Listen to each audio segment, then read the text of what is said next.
Therefore, as it says in the letter to the Hebrews, since we are surrounded by so great a cloud of witnesses, let us lay aside every weight and burden that clings so closely and run with perseverance the race set before us, looking to Jesus, the pioneer and the perfecter of our faith.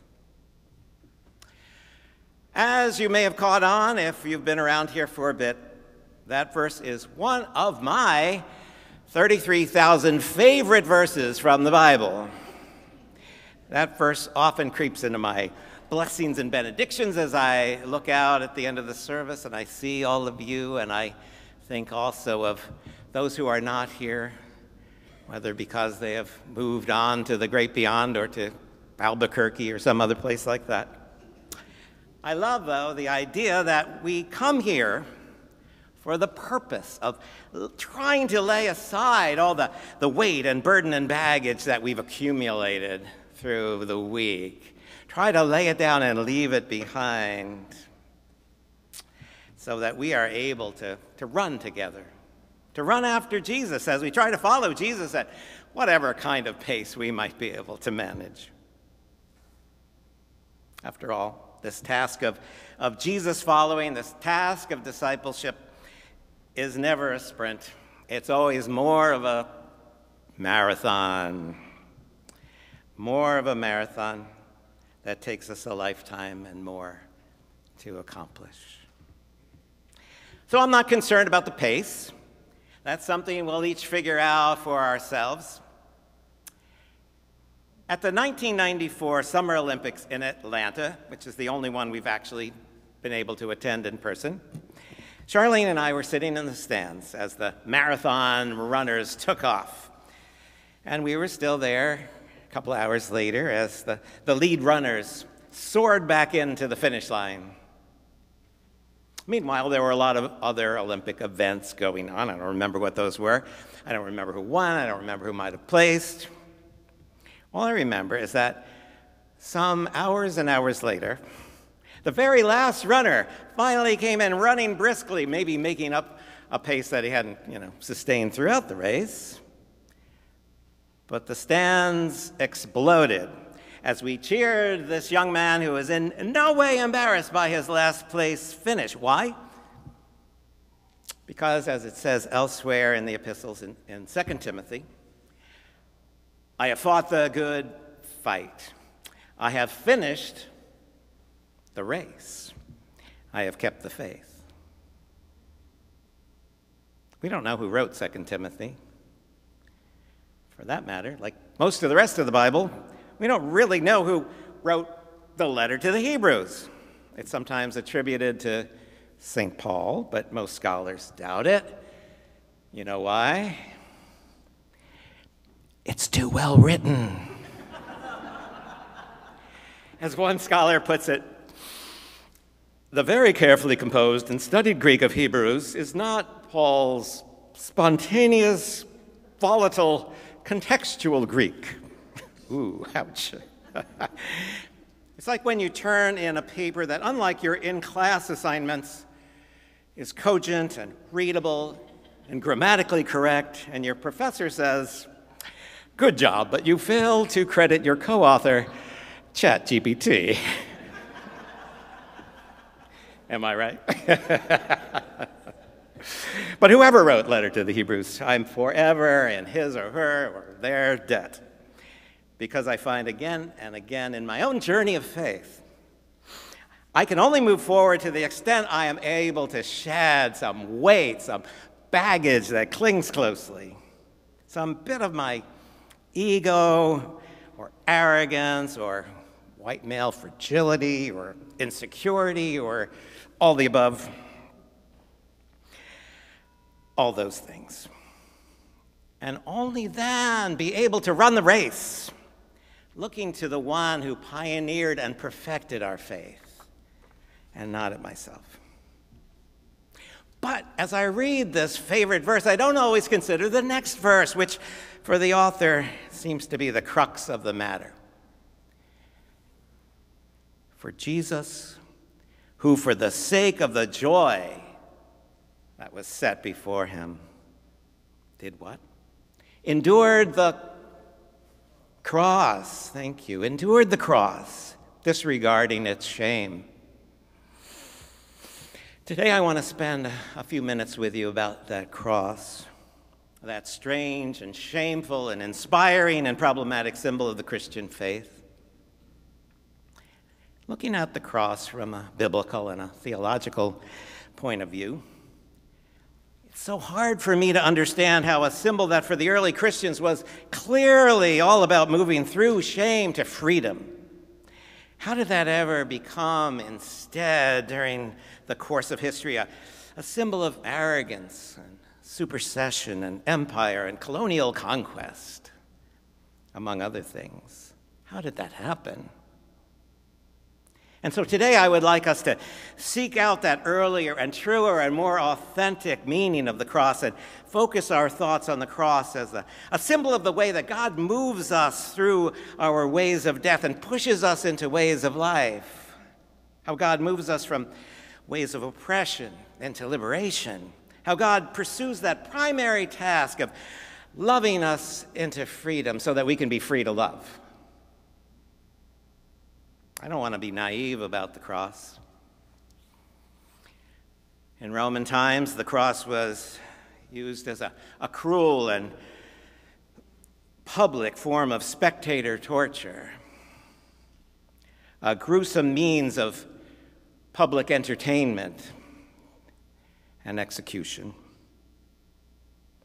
And while I want us to be insistent about the liberating and empowering potential of the cross, we don't want to deny that it still carries the power for harm. In his powerful book, The Cross and the Lynching Tree, my old teacher James Cone lays this out for us. The cross can heal and it can hurt. It can be empowering and liberating, but also enslaving and oppressive. There is no one way that the cross can be interpreted. I believe, Dr. Cone writes, that the cross placed alongside the lynching tree can help us to see Jesus in America in a new light and therefore empower people who claim to follow him to take a stand against white supremacy and every kind of injustice. I can't think about the cross without thinking about Dr. Cone's words. And so a number of years ago, we were inspired by some folks in the West Village. They woke up to find, oddly, a huge wooden cross chained to a signpost on Gay Street. As one resident puts it, as a Christian, the cross is a sign of love and peace and hope. And it was clear that the mysterious owner of this cross was not sharing those same values.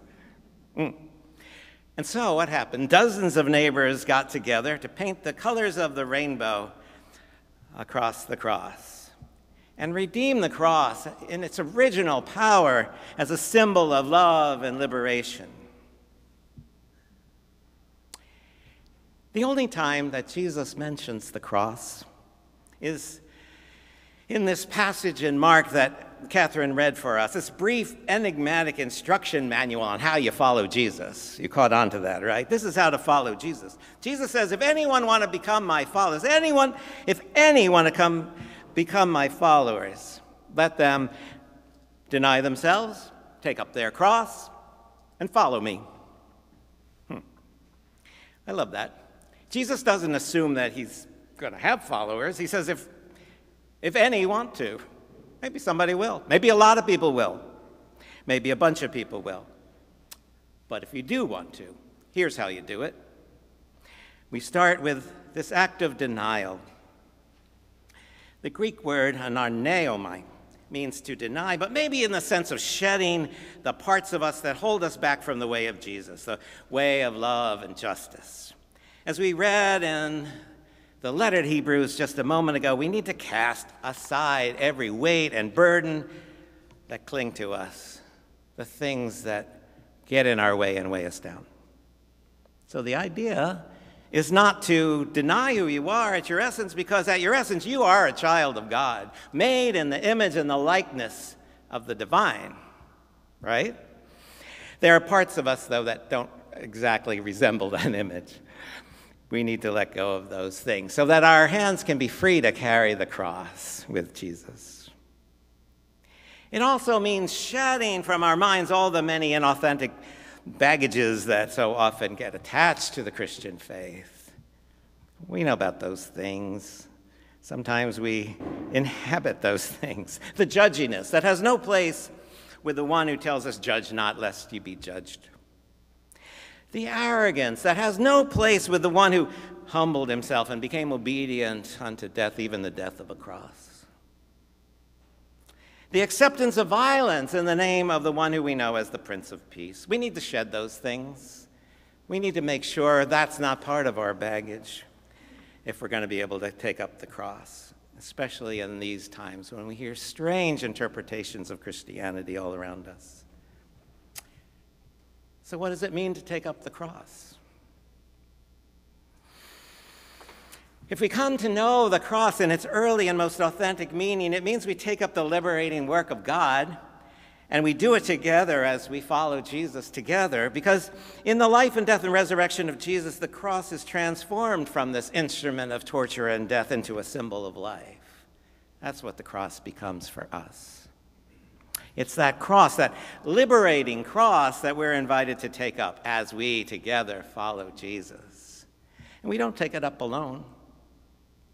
Even Jesus didn't take up the cross and carry it all by himself. We pick up the cross as a collective act as people of faith. We take it up as what Lee refers to in this week's Lenten devotionals as an act of collective effervescence. I'm going to put that on my bathroom mirror so I see it every morning. Collective effervescence experienced by moving together and being in unison.